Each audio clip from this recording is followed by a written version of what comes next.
셜록 홈즈. 사라진 아내의 진실.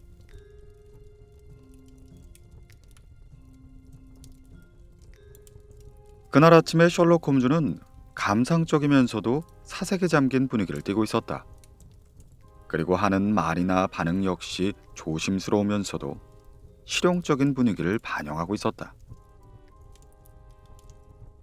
왓슨, 아까 그 사람을 봤나?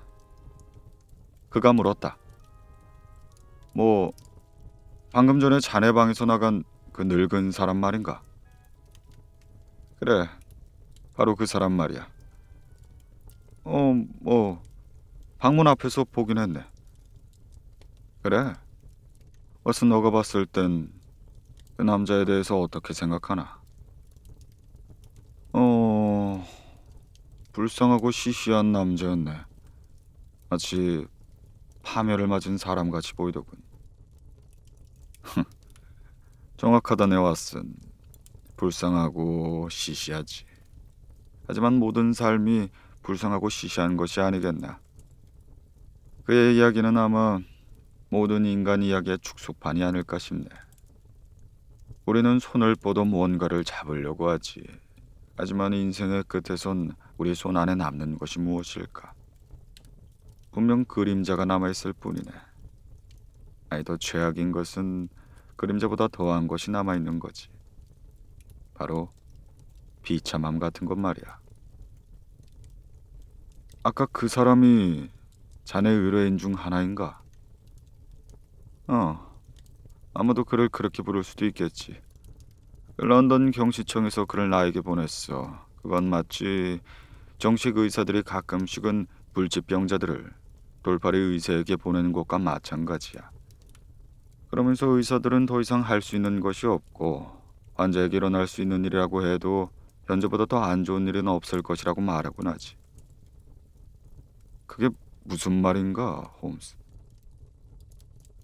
홈즈가 탁자 위에 있던 약간 더러운 명함을 들어올렸다. 조슈아 암벌리. 자기 말로는 블랙플랜 암벌리 회사의 부사장이었다고 하더군. 유술재료를 만드는 회사인데 그 회사 이름이 아마 페인트통 같은 거 위에 적힌 것을 본 적이 있을 거야. 그는 작은아마 저축을 했고 61살엔 회사에서 은퇴를 했어. 그리고 루이샴에 집을 한 채 샀지. 지칠 줄 모르는 탐욕의 삶을 끝내고 휴식을 찾아 정착한 것이야. 누구라도 그의 여생이 꽤 괜찮은 수준으로 지속될 것이라 생각했겠지. 그런데 어떻게 된 건가? 홈즈가 봉투 뒤쪽에 적어놓은 글자들을 힐끗 바라보며 말했다. 그는 1869년에 은퇴를 했어, 왓슨. 그리고 1867년 초에 20살 어린 여자와 결혼을 했네. 굉장히 예쁜 여자였지. 사진이 잘못된 건 아니라면 말이야. 적절한 소득과 아내, 휴식, 이런 것들은 그의 앞에 직진 도로 위에 놓여 있는 것 같았어. 하지만 2년이 지나기도 전에 자네가 본 것처럼 그는 파멸을 맞이한 불쌍한 사람이 되었지. 태양 아래에서 기어다니는 자그마한 벌레처럼 말이야. 도대체 무슨 일이 일어났던 건가? 익숙한 이야기일 거야, 왓슨. 우정을 배신한 친구와 변덕스러운 아내. 암벌리가 평생 동안 가졌던 취미가 있었는데 그건 바로 체스였어. 루이잠에서 그가 살던 곳 근처엔 체스를 두는 젊은 의사가 살고 있었지. 그의 이름은 레이 어니스트. 어니스트가 암벌리의 집을 자주 방문했고 그 의사와 암벌리 부인이 친분이 쌓기 시작한 거야. 자연스러운 과정이지. 왜냐하면 자네도 느꼈겠지만 우리의 불운한 의뢰인의 외모가 세련됐다고 하기는 힘들잖아, 그래. 물론 그의 내면적인 덕성이 어떤 것이 있는진 몰라도 그것과는 별개로 하고 말이야.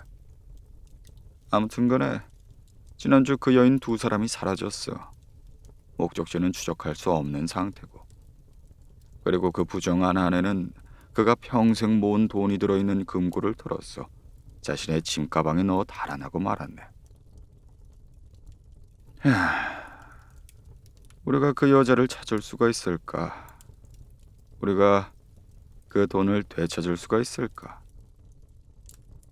전개된 양상을 보면 상당히 평범한 문제이지만 조슈아 암벌리에게는 꽤나 치명적인 문제겠지. 그럼 자네는 무엇을 할 생각인가? 좋은 질문이네, 왓슨. 그 전에 내가 먼저 질문하도록 하지. 자네라면 지금 이 상황에서 무엇을 할 텐가? 만약 자네가 내 대역을 한다면 말이야. 자네도 알겠지만 나는 지금 2명의 콥트 주거들 사건으로 아주 바쁘거든. 게다가 그 사건은 오늘 중대한 국면을 맞이하게 될 거야. 나는 지금 당장 루이샴으로 갈 시간이 없네. 그리고 그 사건에 있어서 현장에 남은 증거는 특별히 중요할 거야. 그 늙은 의뢰인은 내가 당장 같이 가야 한다고 끈질기게 간청했지. 나는 어렵다는 것을 설명했고, 그는 아마 나 대신 갈 사람을 만날 준비를 하고 있을 거야. 그게 나란 말인가? 내가 대답했다. 글쎄, 내가 큰 도움이 될지는 모르겠구만. 물론 최선은 다하겠지만 말이야. 그리고 내가 루이샴에 도착한 시간은 한여름의 오후였다. 지난 일주일 동안 내가 맡았던 일로 인해 영국 전체가 뜨거운 토론의 여기에 휩싸였기에 나는 당시 조금 피곤을 느꼈다. 내가 베이커가로 다시 돌아온 것은 늦은 저녁쯤이었다. 나는 홈즈에게 맡은 임무 수행의 결과에 대해 설명을 했는데 그는 깊은 안락 의자 위로 투박한 긴 손가락을 얹고 누운 듯 앉아 나를 보고 있었다. 그의 담배 파이프에서 매운 담배 연기가 환처럼 천천히 피어올라왔다. 나른한 눈꺼풀이 눈을 완전히 덮고 있었기 때문에 언뜻 봤을 때 그는 졸고 있는 듯 보이기도 했다. 다만 내가 말을 멈추거나 명확하지 않은 말을 하는 경우 눈꺼풀이 들어올려졌고 회색의 눈동자가 쌍날의 검처럼 날카롭게 빛났다. 그리고 뭔가를 찾는 듯한 눈빛으로 나를 계속 뚫어져라 바라보았다. 조슈아 암볼리 씨의 저택 이름은 안식처였네. 내가 설명하듯 말했다. 아마도 그 사실이 자네가 흥미를 보일 것 같아서 이야기하는 거야. 몹시 가난한 귀족이 자신보다 못한 사람들 사이로 퇴락하는 것처럼 보였네. 아마 자네도 그런 지역에 대해 상상할 수 있을 걸세. 단색의 벽돌이 깔린 거리에 더러운 교외의 큰 도로가 통하는 지역 말이야. 그 한가운데서 교양 있고 편안해 보이는 작은 섬처럼 그 낡은 집이 서 있었네. 주변을 둘러싸고 있는 담정에는 이끼와 죽은 식물들이 쌓여 있었고 햇빛에 바랜 낡은 높은 벽이 보였네. 아, 왓슨. 시를 쓰는 것 같은 소리는 그만두게. 홈즈가 진지한 어조로 말했다. 그러니까 내가 이해하기에는 매우 높은 벽돌 담정이라는 것이구만. 그래, 바로 그거라네. 거리에서 담배를 피우고 있는 행인에게 물어보지 않았다면 나는 어떤 집이 안식처인지 알아차리지 못했을 거야. 그 행인에 대해선 지금 언급하는 이유가 있네. 그는 키가 크고 구릿빛 피부를 가진 마치 군인처럼 보이는 사람이었네. 덥수룩한 콧수염을 기르고 있었고 내가 질문을 하자 그가 고개를 끄덕여 대답을 하더니 호기심이 느껴지는 눈빛으로 나를 바라봤네. 그리고 내가 정문 안으로 들어가자마자 암벌리 씨가 달려오는 모습이 보이더구만. 오늘 아침 내가 그를 얼핏 보기만 했기 때문에 그는 나에게 낯선 사람이라는 듯 경계하는 눈빛을 보내더군. 햇빛이 환한 상태에서 보니 그의 외모가 정말 이상하다는 걸 깨달았네. 물론 나도 그의 외모에 대해선 자세하게 살펴봤지만 자네 인상이 어땠는지 물어보고 싶구만. 홈즈가 말했다. 내가 봤을 땐 그는 근심과 걱정으로 완전히 지친 사람으로 보였네. 마치 무거운 짐을 지고 있는 것처럼 어깨가 완전히 굽어 있었지만 내가 처음에 생각했던 만큼이나 나약해 보이진 않았어. 왜냐면 그의 어깨와 가슴이 상당히 큰 몸통을 가지고 있더라고. 다리는 얇았지만 말이네. 그래. 왼쪽 신발은 구겨져 있었고 오른쪽 신발은 잘 닦여 있었지. 그래? 나는 그것은 알아차리진 못했네. 그래, 자네가 알아차리긴 힘들었을 거야. 나는 그의 팔과 다리가 일부러 꾸민 듯하다고 생각했지. 아무튼 됐고, 자네 얘기나 계속하게. 낡은 밀짚 모자 아래로 회색 머리가 꼬인 것처럼 내려왔었어. 뱀처럼 구불거리는 모습 때문에 나는 꽤 놀란 상황이었지. 그리고 깊게 패인 얼굴 주름살도 거칠고도 격정적인 표정을 가진 얼굴이 인상적이었네. 아주 좋네, 왓슨. 그가 무슨 말을 했나? 불만과 불행으로 가득 찬 자신의 이야기를 쏟아내기 시작했네.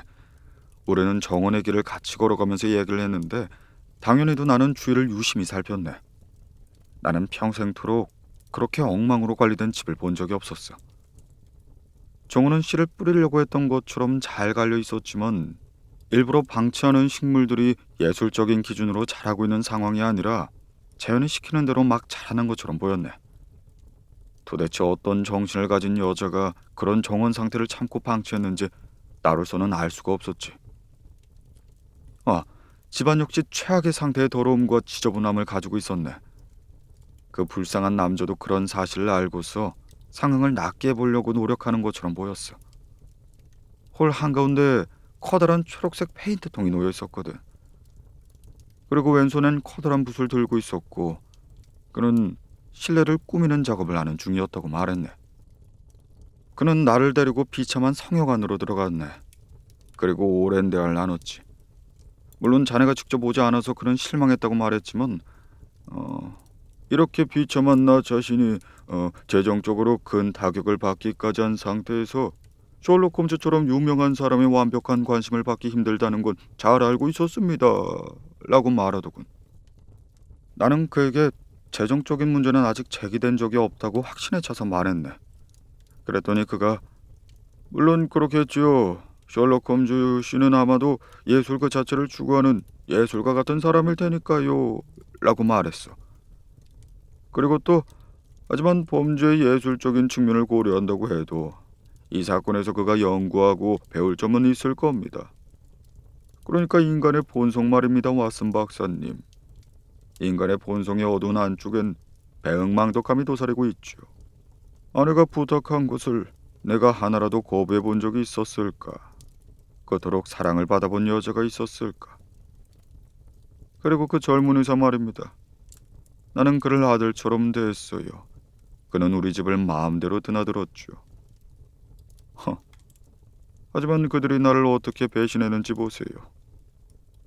왓슨 박사님, 정말 끔찍하기 그지없는 세상이에요. 라고 말하더군. 대충 그런 내용을 1시간 정도 그가 노래하듯 퍼부었네. 내가 보기엔 그는 음모나 불륜이 있을 것이라곤 추호도 의심하지 않았던 것 같네. 그 집에서는 부부 단둘이서만 살았고 아침에 왔다가 저녁 6시에 퇴근하는 가정부가 한 명 있었어. 사건이 벌어진 그날 밤 암벌리 씨는 아내를 위해서 헤이마켓 극장에 2개의 고급측 좌석을 예약했다고 했네. 그런데 마지막 순간에 그녀가 두통이 있다면서 가지 않으려고 했어. 그래서 그는 혼자 극장으로 갔지. 그 말은 의심할 여지 없이 확실한 사실인 것이 아내를 위해서 샀다가 사용하지 않은 극장표 1장을 보여줬네. 아주 훌륭하구만. 지금까지 들었던 이야기들 중 가장 훌륭한 얘기야. 그 사건에 대한 관심이 높아지고 있는 듯 홈즈가 말했다. 이야기를 계속 이어가 보게 왓슨. 자네 이야기가 아주 흥미롭구만. 자네 직접 그 극장표를 조사해봤나? 그리고 극장표에 번호를 적어오는 것도 있지 않을 거라 믿네. 당연하지 않나, 홈스. 그 번호를 아직까지 외우고 있네. 31번. 어릴 때 학교에서 사용했던 번호라서 머릿속에 확연히 기억되어 있지. 대단하군, 왓슨. 그렇다면 그의 자석은 30번 아니면 32번이겠구만. 그래, 맞지. 나는 약간 당황스러움을 느끼며 말했다. 그리고 비열이었네. 아주 만족스러워, 왓슨. 그럼 그것 말고 그가 어떤 말을 했나? 그가 나에게 금고실을 보여줬네. 물론 그가 그런 이름을 붙인 거야. 그리고 그 방은 정말로 금고실처럼 보였어. 은행에 있는 금고실처럼 강철문과 셔터가 있었고 도난 방지 장치가 되어 있다고 그가 그렇게 주장하더구만. 하지만 그의 아내는 열쇠 복사본을 가지고 있었던 것 같아. 그리고 그녀는 대략 7천 파운드의 가치의 현금과 채권을 가지고 사라진 것이지.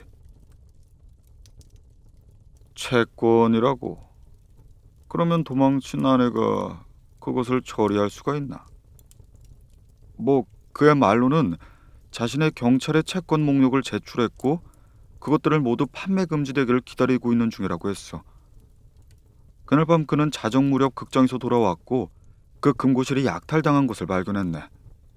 모든 방문과 창문이 열려 있었고 안에는 사라진 상태였지. 편지나 쪽지 같은 건 남겨있지 않았고 그 이후로 그녀의 소식은 전해진 것이 없다고 말했네. 그는 즉시 경찰에 신고를 했고 말이야. 이야기가 끝난 후 몇 분 동안 홈즈는 생각에 잠겼다. 아까 자네 말로는 그는 페인트 칠하는 중이라고 했지. 그가 어디에 페인트 칠하는 중이었나? 그러니까 그는 복도에 페인트 칠하는 중이었네. 하지만 아까 내가 말한 방의 벽과 방문 그리고 마루 장식까지는 페인트 칠을 모두 마친 상태였어. 그래. 지금 같은 상황에서 하기엔 조금 이상한 일이라고 생각들지 않았나? 그것에 대해서라면 그가 이렇게 말했네. 고통스러운 가슴을 달리기 위해서는 뭔가 일을 해야 하니까요. 라고 말하더구만. 확실히 조금 이상하긴 했지. 하지만 그 사람 자체가 정말로 이상한 사람이었어. 그는 내가 보는 앞에서 자신의 아내 사진을 찢어버리더구만. 엄청난 격정에 사로잡힌 사람처럼 사진을 찍더니 나는 이 빌어먹을 여자의 얼굴을 다시는 보고 싶지 않습니다. 라고 날카롭게 소리를 쳤지. 뭐 더 다른 것은 없었나 왓슨? 당연히 있었지 홈스.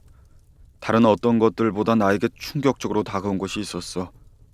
나는 블랙캐스역까지 마차를 타고 가서 기차를 탔는데 그 기차가 출발하려는 순간 내 옆 객차 안으로 어떤 남자가 뛰어들어왔네. 자네도 잘 알겠지만 내가 사람 얼굴을 잘 알아보는 편이지 않은가. 그 남자는 내가 몇 시간 전 거리에서 말을 걸었던 그 키가 큰 남자였어. 내 확신할 수 있네. 그리고 나는 런던 브릿지에서 그를 다시 봤지만 그는 사람들 사이로 사라졌어. 하지만 나는 그가 나를 따라왔다는 것을 확신할 수 있었네. 확실히 그렇구먼 왓슨. 홈즈가 말했다. 그 사람이 키가 크고 그을린 피부에 수북한 콧수염을 기른 남자라고 했지.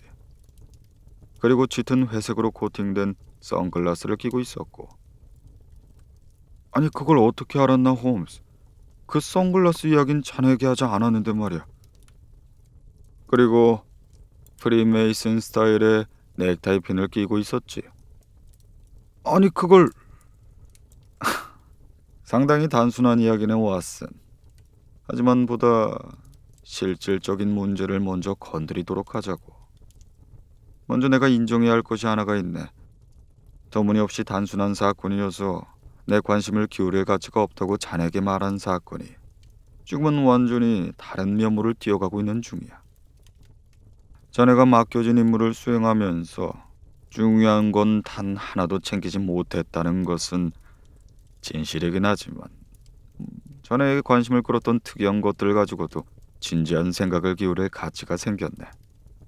방금 말이야. 뭐? 아니 내가 놓친 것들이 뭐가 있나? 너무 기분 나쁘게 생각하지 말게 왓슨. 내가 냉정한 편이라는 걸 자네도 잘 알지 않나? 아마 누구도 자네보다 더 잘하진 못했을 거야. 아주 소수의 사람들만 괜찮게 일을 처리했을 거라고. 자, 하지만 자네는 몇 가지 중요한 사항들을 놓친 건 분명하네. 그 암벌리 씨와 아내에 대해서 이웃 사람들은 어떤 의견을 가지고 있지? 이것은 확실히 중요한 질문이지. 어니스트 박사에 대한 주변 평판은 어땠을까? 예상되는 것처럼 즐거움만 쫓아다니는 건달 같은 사람이었을까? 자네의 천성적인 장점 덕분에 왓슨, 전에는 모든 여자들로부터 도움과 지원을 받을 수가 있네. 우체국의 여자 직원이나 야채가게 안주인은 어떨까? 내가 봤을 땐 자네가 그 동네 젊은 여자 한 명에게 부드러운 말로 뭔가를 속삭이기만 했다면 그녀는 매우 중요한 뭔가를 대가로 털어놓는 모습을 상상하기 어렵지 않네. 근데 자네는 이 모든 것들을 놓치고 돌아온 셈이지. 그래도 그런 것들이라면 다시 할 수 있는 일이 아닌가? 아니야. 사실 다른 사람이 이미 그 일들을 마쳤네. 전화기와 전보, 런던 경시청의 도움 덕분에 주로 나는 이 방에 앉아서 그런 것들을 알아냈어. 사실 내 정보에 의하면 그 남자 이야기는 맞네. 동네 사람들에 의하면 그는 비열하고 거칠면서 엄격한 남편이라는 평판을 가지고 있었지. 그리고 그가 금고실에 넣어둔 거액의 돈을 가지고 있었다는 건 역시 확실하네. 총각인 어니스트 박사라는 사람이 암벌리와 첵스를 두었다는 것도 확실하고 어쩌면 그의 아내와 불륜을 저질렀을 가능성도 크지. 근데 이상하지 않은가, 왓슨? 이 모든 파편들이 너무나도 순조롭게 흘러가고 있어. 자, 왓슨. 내가 아직 설명하지 않은 하나의 문제가 남아있네. 그게 뭔가, 홈스? 뭔가 설명하기 어려운 부분이 있나? 아마도 내 상상에 의하면 그렇지. 하지만 우선 그 문제는 그 상태로 두자고, 왓슨. 그리고 이 지겨운 근무 시간을 떠나서 음악의 연문을 통해 다른 세상으로 가보자고. 저 알버트 홀이 있지 않은가? 아직 카리나가 노래를 부를 거야. 아직 우리에겐 정정을 입고 밤을 즐길 시간이 남아있단 거지.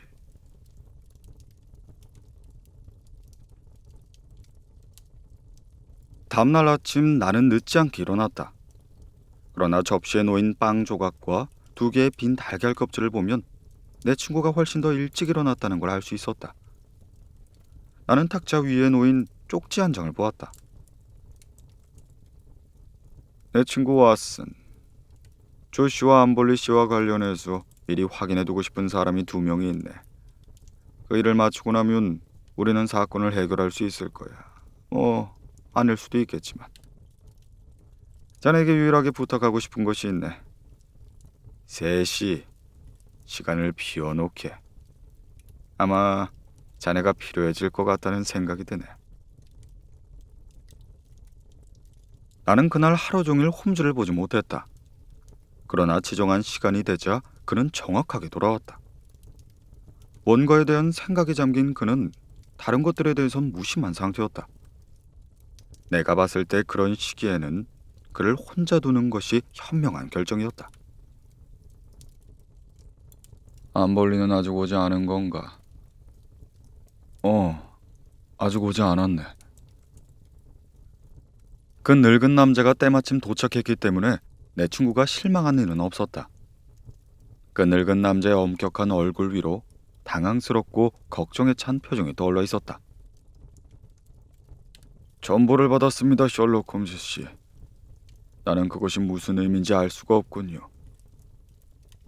그가 전보를 건넸고 홈즈가 크게 읽었다.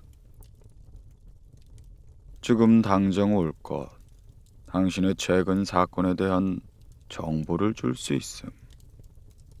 사제관의 엘먼. 리틀 펄링턴에서 2시 10분에 발송된 정보군요. 홈즈가 말을 이었다.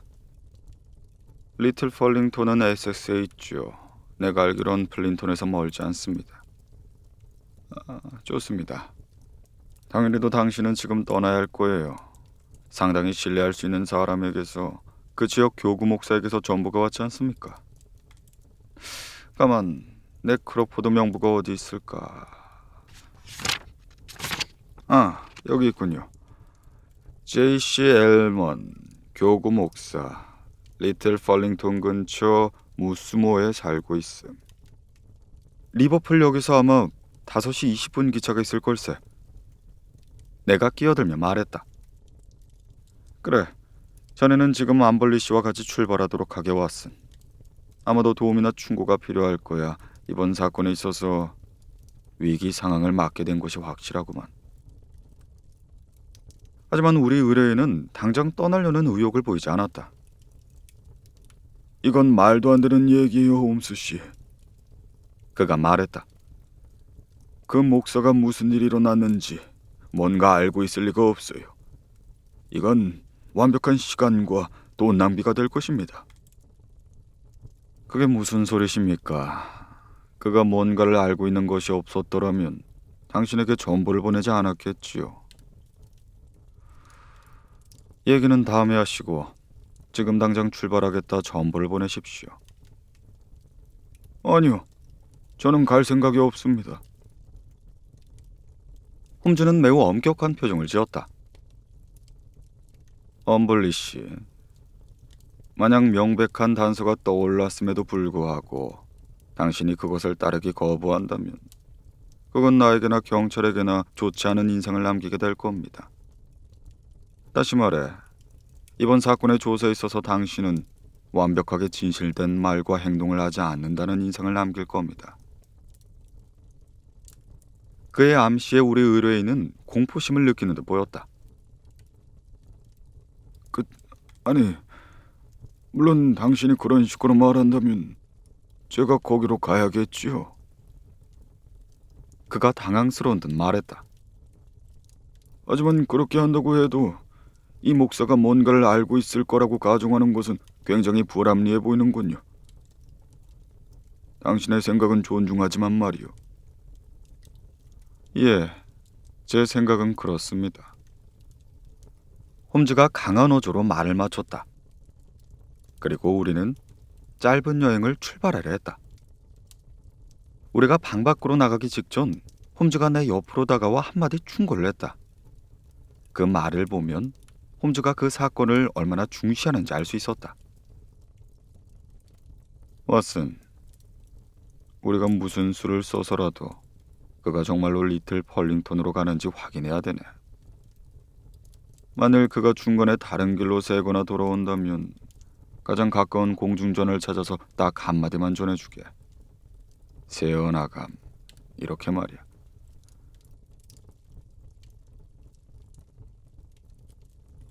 철도에 지선 구간이 있었기 때문에 리틀 펄링턴으로 가는 건 쉽지가 않았다. 날씨는 너무나 뜨거웠고 기차도 느렸으며 동행의 침묵을 지켰기 때문에 내 기억으로 그 여행은 결코 유쾌하지 않았다. 그 늙은 남자는 간혹 우리 행동이 얼마나 무용한 것인지 냉소하는 말을 내뱉었다. 그렇게 마침내 우리는 작은 기차역에 도착했고 그곳에서 목사관까지는 3km가 떨어져 있었다. 목사관의 문이 열리면서 덩치가 크고 엄숙한 얼굴에 약간 잘난치 않은 태도의 목사가 우리를 맞이했다. 그는 우리를 서재로 안내했고 우리는 그의 앞에 전보를 내려놓았다. 좋아요, 신사분들. 그가 물었다. 제가 뭘 해드리면 될까요? 아니, 그게 무슨 말씀이십니까? 저희는 당신의 전보를 받고 여기 온 겁니다. 전보라고요? 나는 전보를 보낸 적이 없어요. 예? 그러니까 제 말은 조슈아 암볼리에게 당신이 보낸 전보 말입니다. 그의 아내와 돈에 대한 내용이었죠. 예? 만약 이것이 농담이라면 의도가 무엇인지 의심스럽군요. 교구 목사가 화를 내며 말했다. 나는 지금 당신이 말한 이름을 들어본 적이 없습니다.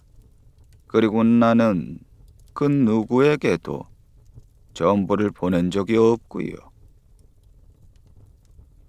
나와 암볼리 씨는 놀라서 서로를 바라보았다. 그렇습니까? 아마도 실수가 있었던 것 같군요. 내가 말하였다.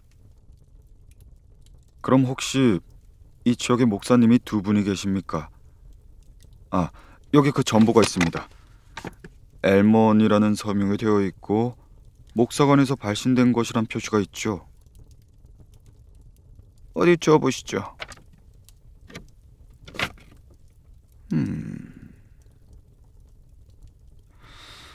이 지역엔 하나의 목사관과 한 명의 교구 목사만 있습니다.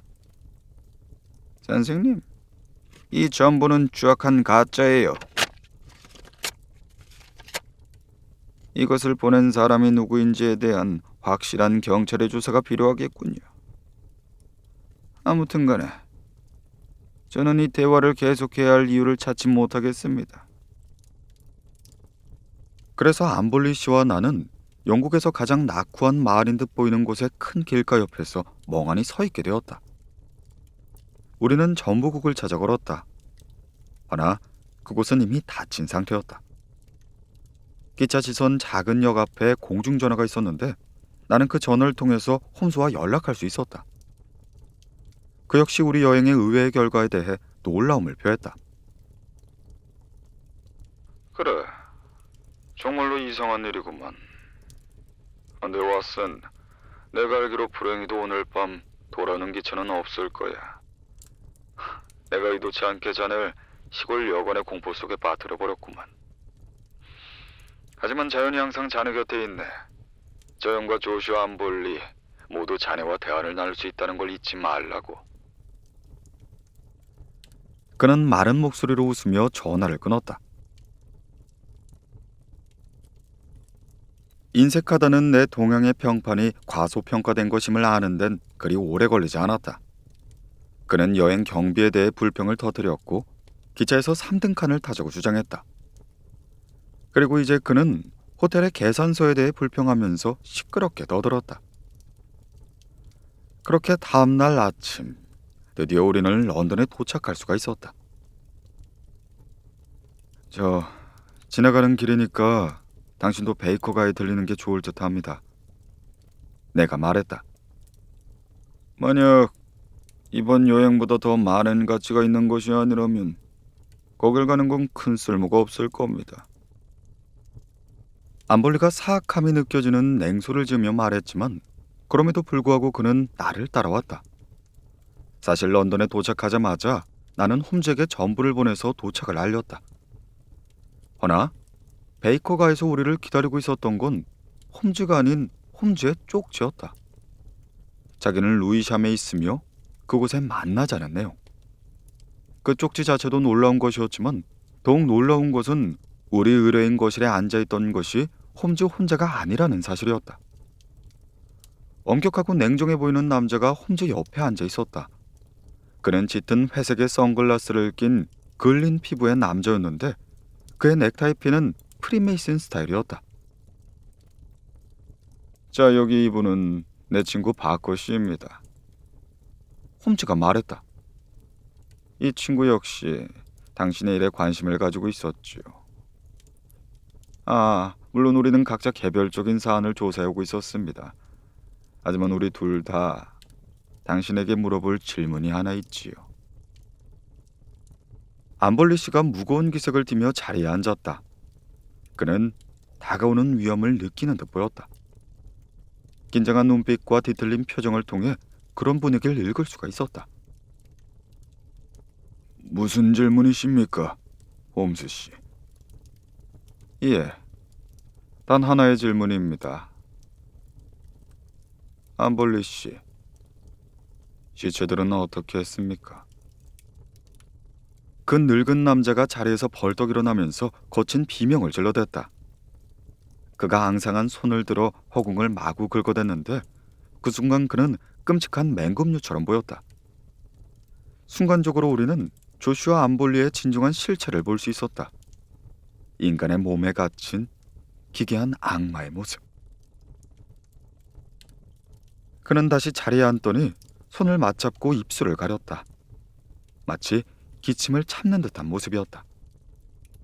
순간 홈즈는 호랑이처럼 그의 앞으로 뛰어나오더니 그의 목을 잡아 바닥에 쓰러뜨렸다. 헐떡거리는 입술 사이에 작은 알약이 튀어나왔다. 지름길로는 갈 수 없을 겁니다, 조슈아 암벌리 씨. 모든 처리가 깔끔하고 질서정연하게 이루어져야 하는 법이지요. 자, 어떻습니까, 파커? 예, 그렇지 않아도 집 앞에 마차를 불러놨습니다. 파코가 말했다. 경찰서까지는 수백 미터도 되지 않습니다. 우리 모두 함께 가시지요. 아, 자네는 여기 남아있게 왓슨. 30분이면 돌아올 수 있을 거야. 그 늙은 남자는 커다란 몸통에 사자처럼 강한 힘을 가지고 있었다. 하지만 두 명의 노련한 사냥꾼 손에 잡힌 이상 그는 무기력하기 그지없었다. 몸부림을 치고 고함을 치면서 그는 밖에 기다리고 있었던 마차까지 끌려갔고 악의와 저주로 가득 찬 집 안에는 나 혼자만 남게 되었다. 그러나 본인이 예상한 것보다도 홈즈는 일찍 돌아왔다. 그는 똑똑해 보이는 젊은 형사와 함께왔다. 도착해내 왓슨. 서류 작업 같은 걸 하라고 바쿠는 남겨두고 왔어. 홈즈가 말을 이었다. 아, 자네는 아마 바쿠를 오늘 처음 봤겠지 왓슨. 그는 서래의 지방에 내가 가장 싫어하는 경쟁자 중 하나야. 그래서 자네가 구릿빛 피부에 키가 큰 사람에 대해 말했을 때 나머지 그림을 완성하는 것은 그렇게 어렵지 않았네. 그는 아주 훌륭한 사람이야. 그의 실적이라고 부를 만한 훌륭하게 해결된 사건들이 몇 개 있지. 안 그렇습니까, 형사님? 예, 그가 개입해서 해결된 사건들이 몇 가지가 있죠. 형사가 말했다.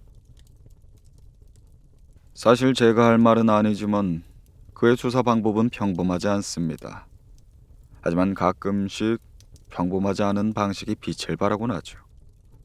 예를 들어서 자신이 무슨 말을 하든지 그것이 불리하게 작용할 수 있다는 경고를 하지 않았다면 우리는 이 악당이 실질적으로 자백을 하게 만들기 힘들었을 겁니다. 예, 아마도 그랬을 겁니다. 하지만 우리는 결국 동일한 결론에 도달했죠, 홈스 씨. 홈스 씨의 도움이 없었다고 해도 우리 역시 결국에는 이 악당을 체포할 수 있었을 겁니다. 그러니 당신이 우리 실적을 빼앗아간 것에 대해선 조금 서운하게 여겨도 양해해 주셔야 합니다. 그렇게 당신들의 실적을 빼앗길 리는 없습니다. 맥키논 형사. 지금 이 순간부턴 이 사건에서 나를 지울 예정입니다. 그리고 바코에 대해 말하자면 그는 시킨 것을 단순히 실행한 것이고요. 형사의 기분은 상당히 좋아진 듯 보였다. 정말 친절하시군요, 홈스 씨. 칭찬이나 비난이나 당신에겐 큰 의미가 없을 겁니다. 하지만 기자들이 질문을 퍼붓기 시작하면 우리에겐 전혀 다른 문제가 되어버리죠. 예, 맞습니다. 하지만 기자들은 어떤 경우에도 질문을 퍼부을 겁니다. 그러니 질문에 대한 답변을 미리 준비하는 것이 좋겠죠. 예를 들어 영리하고 과감한 기자가 정확히 어떤 지점에서 암볼리에게 의심을 느끼게 되었다고 묻는다면 당신은 어떻게 답할 생각입니까? 그 의심을 통해서 마침내 실제 벌어진 일들을 확신할 수 있게 되었으니까요. 형사는 당황한 듯 보였다. 그게 무슨 말씀이시죠, 홈스 씨? 3명의 증인 앞에서 자백을 한 다음 자살을 하려고 시도한 우리 범인이 자신의 아내와 연을 죽였다는 것이었습니다. 그것 말고 다른 사실이 더 있습니까? 수색 준비는 하셨습니까? 예, 지금 여기로 3명의 경찰관이 오는 중입니다. 그렇다면 조만간 아주 명료한 사실들을 확인할 수 있을 겁니다. 시체는 여기서 먼 곳에 있지 않습니다. 지하 창고와 정원을 수색해 보세요. 시체가 있을 만한 곳을 파내는 건 어렵지 않을 겁니다. 이 집은 이 지역에 수도관이 설치되어 연결되기 전에 지어졌습니다. 그러니 어딘가에 지금은 쓰지 않은 우물이 있을 겁니다. 거기를 한번 보십시오. 하지만 무슨 일이 일어났던 겁니까? 그리고 당신은 어떻게 그걸 알아낸 거죠? 먼저 무슨 일이 벌어졌는지를 보여드리죠. 그 다음에 당신과 여기 오랜 시간 고생한 내 친구가 궁금해하는 걸 설명드리겠습니다. 정말이지 이 친구는 이번 수사 내내 귀중한 역할을 해줬습니다. 하지만 우선 이 남자의 정신 상태에 대해 설명을 하고 싶군요. 그 사람은 정말로 특이한 사람이었어요. 그래서 나는 그의 최종 도착지가 교도소가 아니라 정신병원이 될 것이라 짐작하고 있습니다. 그는 현대 영국인이라기보다는 중세 이탈리아인의 정신 상태를 가졌다고 할 수 있습니다. 그것도 아주 굉장한 수준으로요. 애처로운 구두쇠인 암볼리는 너무 인색하게 군 나머지 자신의 아내가 뭔가 다른 위험한 일을 하도록 만들었죠. 그 위험이라는 것은 체스를 두는 의사라는 형태로 실체화됐습니다. 암볼리는 체스를 잘 두죠. 그런 점에서 음모와 계획이 능숙한 겁니다.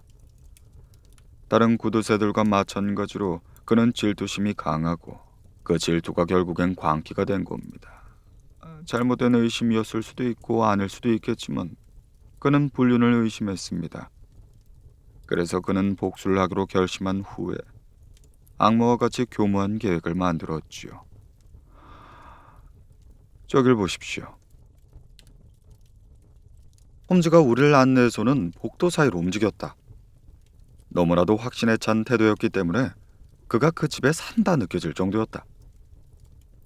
그리고 그는 금고실에 열린 방문 앞에서 멈췄다. 아, 이게 무슨 냄새죠? 정말 끔찍한 페인트 냄새입니다. 형사가 외쳤다. 예, 이것이 최초의 단서입니다. 홈즈가 말했다. 왜 이런 시기에 이 남자는 자신의 집에서 이런 강력한 냄새를 채우고 있었을까요? 명백히도 그는 그가 숨기고 싶은 냄새가 있는 그것을 이 페인트 냄새로 가리고자 한 것이겠지요. 사람들의 의심을 불러올 수 있는 범죄의 냄새 말입니다. 그리고 지금 눈앞에 있는 강철문과 셔터가 달린 방. 이건 완벽히 밀폐된 방이죠. 이 두 가지 사실을 합쳐 생각해보면 어떤 결론에 다다를 수 있습니다. 자, 우선 왓슨의 매처럼 날카로운 눈이 관찰한 단서를 따라 나는 헤이마켓 극장의 좌석 사용 기록을 살펴봤습니다. 그날 밤 고급층인 비열의 30번 또는 32번에 관객이 앉은 적이 없다는 걸 알아냈지요. 따라서 암볼리는 그날 밤 극장에 간 적이 없고 그의 알리바이는 깨지는 것이었습니다. 그는 내 명민한 친구가 자신의 아내의 좌석의 번호를 살펴볼 수 있도록 허용하는 바람에 아주 큰 실수를 저지른 거죠. 그리고 이제 내게 떠오른 질문은 어떻게 이 집을 직접 조사하였느냐였어요. 그래서 나는 생각할 수 있는 가장 멀리 떨어진 시골 마을로 사람을 보냈고 문제의 사람이 그곳으로 가게 만들었죠. 물론 바로 돌아올 수 없는 시간에 말입니다. 그리고 혹시 문제가 생길 것을 대비해서 왓슨 박사가 그를 따라갔고요. 물론 그 착한 목사님의 이름은 크록포드 임명록에서 찾은 것입니다. 자, 이제 모든 것이 보다 명료해졌습니다. 정말 대단한 솜씨입니다. 형사가 경이감에 찬 목소리로 대답했다. 그렇게 해서 방해를 받지 않도록 확실해 둔 다음 저는 이 빈집을 털기 시작했습니다. 빈집털이야말로 내가 두 번째 직업을 가졌으면 하고 원했던 것이기에 저는 원하는 걸 찾을 것이라 확신했었죠. 저쪽을 보십시오. 마루 장식을 따라서 가스관이 연결된 것이 보일 겁니다. 벽 쪽을 타고 위로 올라갔고 저쪽 구석에 잠금 장치가 있어요. 예, 그렇습니다. 전장 한가운데 볼록 튀어나온 석고판에서 끝이 나는 거죠. 그 석고판엔 장식이 달려 있어서 가스관 속이 숨겨져 있고요.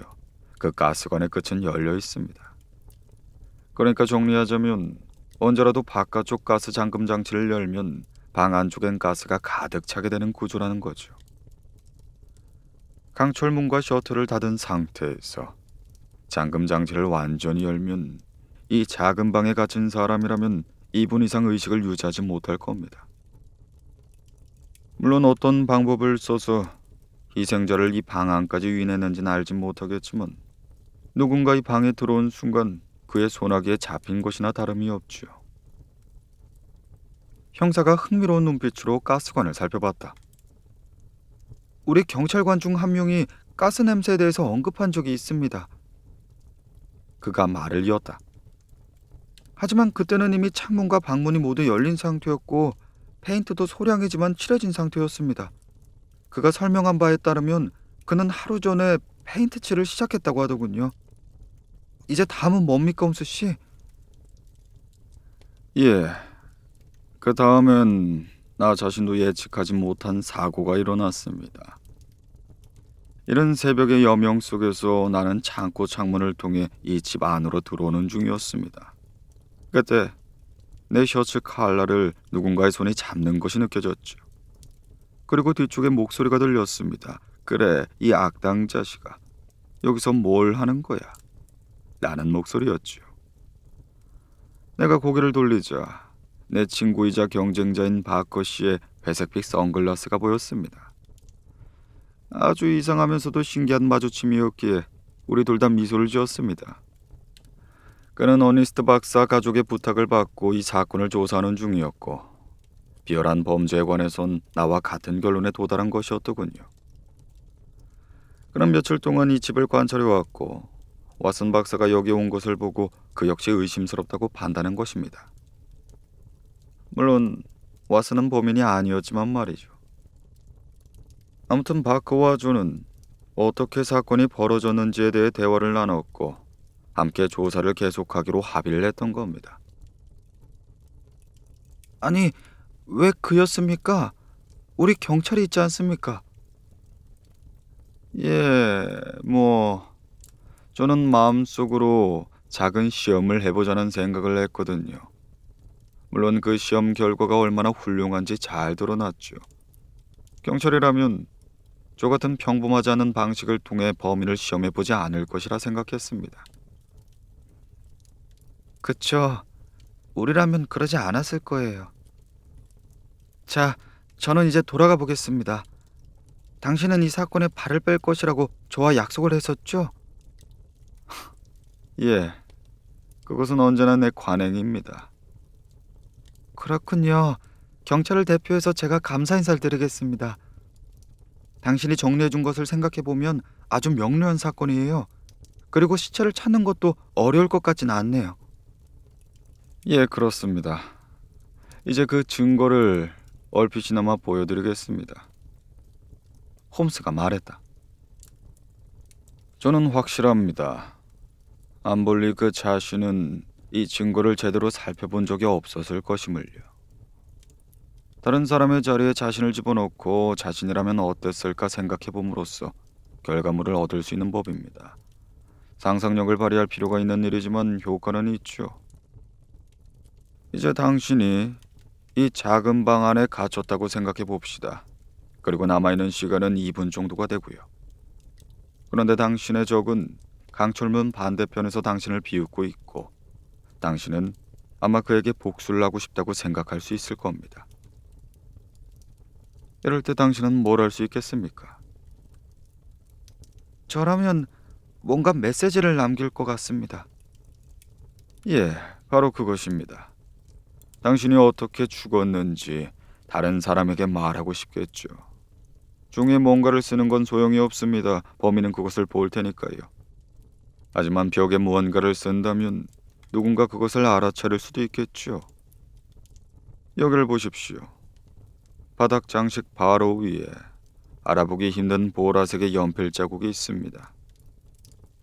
우리는 이라고 쓰여 있죠. 이것으로 무엇을 알 수 있습니까? 그렇죠. 이것으로는 알 수가 없지요. 이 글자는 바닥으로부터 30cm 정도에 떨어진 곳에 적혀 있습니다. 그 불쌍한 사람은 이것을 쓸 당시 바닥에 쓰러져 죽어가는 상태였던 것이죠. 그리고 글을 다 쓰기도 전에 의식을 잃어버린 것이고요. 아마 그는 우리는 살해당했다 라고 쓰려고 한 것일 겁니다. 그렇군요. 그럼 만약 시체에서 보라색 연필을 찾는다면 제대로 한번 찾아보겠습니다. 아, 하지만 채권과 현금은요? 이 집에 절도 사건이 있지 않았다는 건 명백해집니다. 예, 그는 안전한 곳에서 그 채권을 보관하는 중이라고 확신할 수 있습니다. 그리고 이 모든 사건이 기억 속에서 사라질 즈음 그는 갑자기 그 채권을 발견했다고 말할 생각이었겠죠. 이 범죄자 연인이 죄를 뉘우치고 훔쳐간 것을 돌려줬다거나 아니면 도망치는 길에 떨어뜨린 것을 그때서야 발견했다고 둘러댈 생각이었겠습니다. 그렇군요. 당신 덕분에 수사의 모든 어려움이 사라진 것처럼 보입니다. 형사가 대답했다. 마지막으로 한 가지만요, 홈스 씨. 그는 왜 경찰을 찾아오지 않고 당신을 찾아갔을까요? 그건 순수한 교만 때문이겠지요. 그는 스스로 완벽할 정도로 교묘하게 범죄를 저질렀다고 생각했고 자신의 완벽함에 대해서 확신한 나머지 아무도 자신을 건드리지 못할 것이라고 생각했을 겁니다. 그리고 자신을 의심하는 사람들에게 말할 생각이었겠죠. 이것 봐라. 내가 어떤 것을 했는지. 나는 경찰에 신고한 것을 넘어서 셜록 홈즈에게도 사건을 의뢰했다. 라고 하려는 생각이었겠죠. 형사가 감탄한 듯 말했다. 정말 장인의 솜씨를 구경한 기분입니다. 며칠 후 홈스는 격주간지인 노스 서레이 옵저버 안부를 나에게 건넸다. 이글거리는 문구 밑으로 안식처의 공포라는 글자가 보였다. 그리고 그 끝에는 훌륭한 경찰 수사 결과라는 말도 보였다. 그것은 그 사건에 대해 최초로 일관된 설명을 게시한 기자였다. 그 마지막 문단은 상당히 전형적인 내용을 가지고 있었다.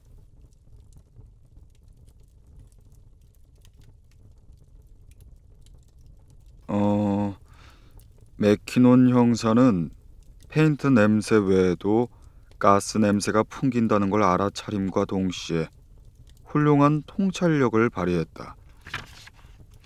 즉, 페인트 칠이 가스 냄새를 지우려는 행위였다는 의심이었다. 그리고 금고실이 죽음을 집행하는 방이 될 수 있다는 추리를 한 직후 그는 폐쇄된 우물 속에서 시체 두 구를 발견했다. 그 우물은 계집으로 위장되어 있었다. 이제 이 사건의 수사 결과는 우리 훌륭한 형사들의 뛰어난 능력을 바로 보여주는 예시로서 범죄 역사에 기록될 것이다. 내가 기사를 큰 소리로 읽자 홈즈가 말하였다. 그래, 맥키노는 참 괜찮은 친구지. 이제 그 사건을 우리의 기록에도 남겨놓자고 왓슨. 언젠가는 진짜 얘기를 말할 수가 있을 거야.